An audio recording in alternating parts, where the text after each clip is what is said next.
লোকে কম কম খায় তাই কম কম হাগে, তুমি একটু বেশি খাও। লোকের কম খাই বলে তাই লোকের শরীর খারাপ হয়। তিন পাঁচবার হেগে ক্লান্ত হয়ে গেছে। একটু বেশি খাবে তো কি হবে? বেশি বেশি খাই তার জন্য বেশি বেশি হয়। শরীর খারাপ হবে না কেন?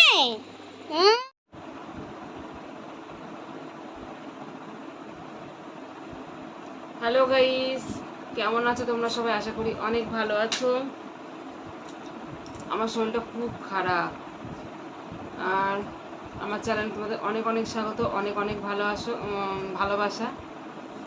তো কথাও এড়িয়ে গেছে জানো, শরীরে যদি 5-6 বার ধরে পটি করতে যায়, শরীরে কিছু থাকে? শরীর পুরো ক্লান্ত, আমার দেহ আর চলছে না।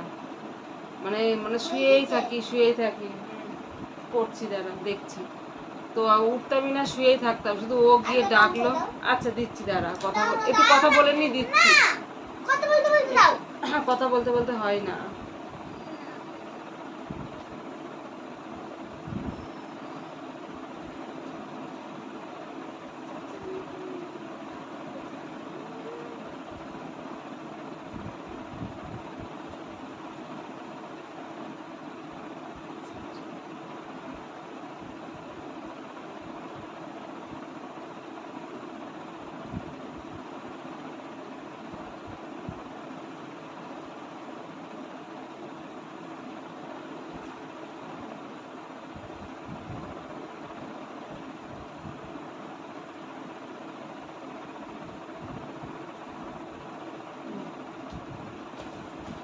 ওর জন্য শুধু উঠা, বারবার ওঠো আমাকে একটু পড়াও, তার জন্য উঠলাম। মনে হচ্ছে না। সন্ধ্যেবেলা চা করতে গিয়েছি, চাটা করে গ্যাস নেই, ইন্ডাকশনের উপর করছি। চাটা বসিয়েছি, কি আবার পেটের মধ্যে ব্যথা, আবার গেলাম, গিয়ে তারপরে চা করলাম। চাটা খেয়ে নিয়ে চুপ করে শুয়েছিলাম। কেন হচ্ছে জানো তো, কালকে হচ্ছে ছিল, চাপড়া ষষ্ঠী ছিল। এবার কালকে লুচি, তারপরে এমনি লুচি আমি খাই না, আমার লুচি খেলে গ্যাস হয়, লুচি খাই না।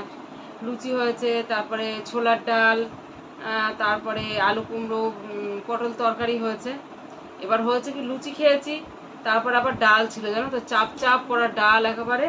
ছোলার ডাল রাতের বেলা বেশ অনেকটা ছিল। তা আমি দেখলাম গরম পড়বে, আর আমি তো বাসিটা খাবোই না, ফেলে দিতে হবে। আর আমার ছোলার ডাল এমনি ভালো লাগে, বেশ মোটা মোটা হয়ে থাকে, চিবিয়ে চিবিয়ে খেতে ভালো লাগে। ওই খেয়েছি, মানে 9টার দিকে খেয়েছি। খেয়ে নিয়ে 11টার দিকে আবার সে পেটে ব্যথা, আবার গেলাম। তারপরে তো সকাল থেকে তো যেয়ে আছি, শরীর পুরো ক্লান্ত। আজকে আমি ওকে স্কুলে দিতে যেতে পারিনি। পাশের বাড়ি ওর কাকিমা, ওকে বললাম যে দিয়ে আসতে, ও কি দিয়ে এসছে। আর হচ্ছে আমার ছেলে কি নিয়ে এসছে। তার মধ্যে আবার আমাদের মিস্ত্রি এসছে, ওদিকে ঘরে কারেন্টের মিস্ত্রি এসছে। কারেন্টের মিস্ত্রি এসে বারবার ডাকছে, সে আবার কি কোথায় কি বোর্ড টোর্ড বসাবে সেগুলো দেখার জন্য। তো সেই যাচ্ছি। আর কি রোদ গরম পড়েছে বুঝতেই পারছো। কালকে থেকে খাওয়া নেই, দিয়ে সিদ্ধ ভাত করে ইন্ডাকশনে করে সিদ্ধ ভাত করলাম, করে ওকে স্কুলে পাঠিয়ে দিয়ে আমি 11টার সময় সিদ্ধ ভাত খেলাম। খেয়ে নিয়ে দেহটা যেন একটু শান্তি আসলো। তারপর আবার কি, আবার যেয়ে যাচ্ছি দুর্বল শরীর, আর কিছু ভাল লাগছে না।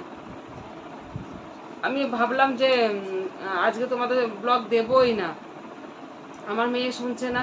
ওই যে আমার মেয়ে দেখলাম কি বকর বকর করছিল, ওর জন্য আর ব্লগটা দিতে হলো না। আমার শরীরটা আজকে এত খারাপ লাগছে, আমার ব্লগ দিতামই না ওর ওই বকানোর জন্য। ওকে একটু এখন এই যে পড়াতে বসেছি, একটু পড়ছে, পড়ে নিই, তারপর আবার খাওয়া দাওয়া করে ওকে খাইয়ে ঘুম পাড়িয়ে দেবো। তো আর বেশি গল্প করব না তোমাদের সঙ্গে। সবাই ভালো থেকো, সুস্থ থেকো। বাকি গল্প নেক্সট ব্লগে হবে। তো বাই। আমার মেয়ে এখন অঙ্ক দাও, এই যে অঙ্ক দিয়েছি, অঙ্কগুলো করছে। আর একটা ছবি এঁকেছি, দেখা যায় না অন্ধকারে। রাধার পা, রাধার চরণ। আরে তুই এটা দিয়ে দেখছ না, শিউলি ফুলে ঢাকা চরণ। না, ওই পাগুলে দুর্গা ঠাকুরের পা। তো যাই হোক, সবাই ভালো থেকো বন্ধুরা। Bye, good night. বাই।